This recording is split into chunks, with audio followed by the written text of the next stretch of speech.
Hai semuanya, selamat datang kembali di Shipper Celebrities, channel yang tidak hanya membahas gosip selebriti, tapi juga menyajikan cerita-cerita paling menggetarkan hati dari balik layar dunia hiburan Indonesia.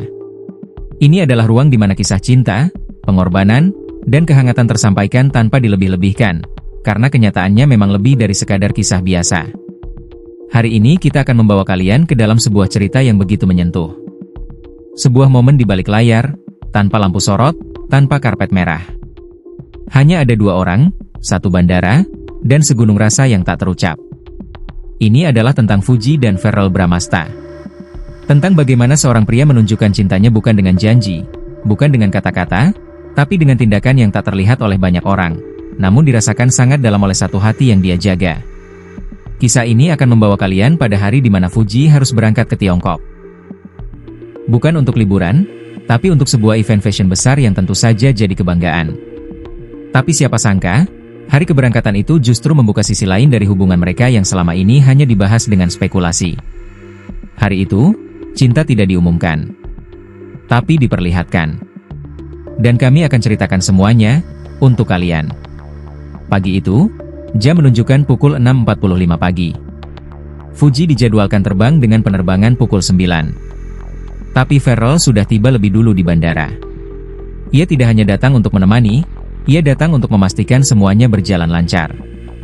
Verrell bukan tipikal orang yang suka menunjukkan segalanya ke publik. Tapi di hari itu, semua orang bisa melihat kalau ada sesuatu yang istimewa dari cara dia memperlakukan Fuji. Ia berdiri di dekat pintu masuk Terminal 3 dengan raut wajah tenang, tapi mata yang terus mengarah ke arah parkiran. Tak lama kemudian, sebuah mobil putih berhenti. Dari dalamnya keluar Fuji, mengenakan hoodie abu-abu dan topi. Ia membawa koper besar dan ransel di punggung. Pandangannya sedikit kosong. Mungkin lelah. Mungkin gugup. Atau mungkin, seperti yang banyak orang rasakan saat akan pergi jauh, perasaan tak karuan yang tidak bisa dijelaskan. Verrell langsung menghampiri. Ia tidak menyambut dengan pelukan. Tidak juga dengan senyuman lebar. Ia hanya mengambil alih koper dari tangan Fuji, dan berkata pelan, "Kamu udah makan?" Fuji menggeleng. "Gak enak makan," katanya singkat. Tanpa banyak bicara, Verrell mengajak Fuji ke salah satu coffee shop kecil di dekat lobi. Ia memesan teh hangat dan roti panggang. Bukan karena mewah, tapi karena Fuji lebih suka hal-hal sederhana. Di sana, mereka duduk dalam diam. Tapi dalam diam itu, ada ratusan kata yang tidak diucapkan. Fuji tampak resah. Tangan kanannya memainkan ujung lengan hoodie. Kakinya bergerak gelisah. Verrell menyadari semuanya. Maka ia tidak mencoba mengajak ngobrol. Ia hanya menyentuh tangan Fuji perlahan, lalu berkata, "Kalau kamu panik, tarik napas pelan. Aku di sini." Dan kalimat itu, "aku di sini," menjadi titik awal dari semua kelegaan yang Fuji butuhkan. Beberapa saat kemudian, Verrell memanggil petugas check-in dan membantu Fuji mengurus boarding pass.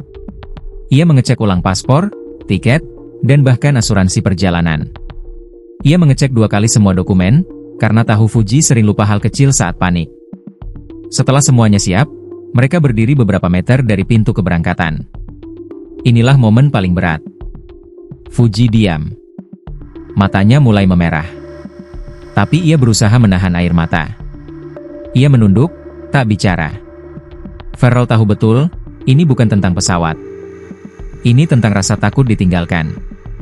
Rasa takut menghadapi hal-hal baru sendirian. Tanpa diminta, Verrell berdiri di hadapannya. Ia buka ransel Fuji dan menyelipkan satu buku catatan kecil. Di dalamnya, ada tulisan tangan Verrell yang ia siapkan malam sebelumnya. Di setiap halaman ada satu kalimat sederhana, seperti, "Hari pertama, kamu bisa kok. Hari kedua, ingat, kamu gak sendiri. Hari ketiga, aku bangga banget sama kamu." Dan di halaman terakhir tertulis, "Kalau kamu rindu, baca lagi halaman pertama." Ketika Fuji sadar akan isi buku itu, tangisnya pecah. Ia menutupi wajahnya dengan kedua tangan, lalu bersandar di dada Verrell. Di tengah ramainya bandara, Verrell hanya mengusap rambutnya pelan, membiarkan Fuji menangis sebentar sebelum keberangkatan. Beberapa orang lewat dan sempat melirik. Tapi mereka tidak peduli. Saat itu, Dunia seakan berhenti sebentar untuk membiarkan dua hati saling bicara dalam keheningan. Setelah tangis mereda, Farel menyodorkan air minum, lalu membantu membenahi jaket Fuji. Nanti pas transit, jangan lupa makan. Aku taruh vitamin di tas kecil, ya, katanya. Fuji mengangguk pelan. Lalu dengan suara parau ia berkata, kamu yakin aku bisa sendiri? Farel menjawab tanpa ragu, aku nggak pernah yakin sama siapa-siapa. Tapi sama kamu, selalu. Dan itu adalah kalimat terakhir sebelum Fuji masuk ke ruang keberangkatan. Farel tidak langsung pergi. Ia berdiri di tempat yang sama selama hampir 15 menit. Matanya tidak pernah lepas dari arah pintu yang baru saja dilewati Fuji. Dan saat akhirnya ia berbalik, ekspresinya kosong. Tapi di dalam hatinya, jelas ada ruang yang mendadak hampa. Malam harinya, Fuji mengunggah foto jendela pesawat. Di captionnya hanya ada satu kalimat, terima kasih sudah buat aku berani. Farel tidak repost. Ia tidak komen. Tapi pagi berikutnya, ia memposting foto langit Jakarta dari balkon apartemennya. Captionnya adalah dua kata, pulang cepat. Itulah kisah nyata yang terjadi tanpa skenario, tanpa kamera, tanpa publikasi besar-besaran. Tapi justru karena itulah, kisah ini terasa lebih dalam dari apapun. Saat Farel memilih untuk menunjukkan cintanya dengan tindakan, bukan kata-kata. Saat Fuji belajar untuk percaya, karena ada seseorang yang rela jadi tempat pulang meski tak diminta. Act of service. Tindakan-tindakan kecil yang mungkin tidak pernah viral, tapi menyentuh hati orang yang tepat. Dan untuk Fuji, hari itu, Farel bukan hanya seseorang yang mengantar ke bandara. Ia adalah rumah.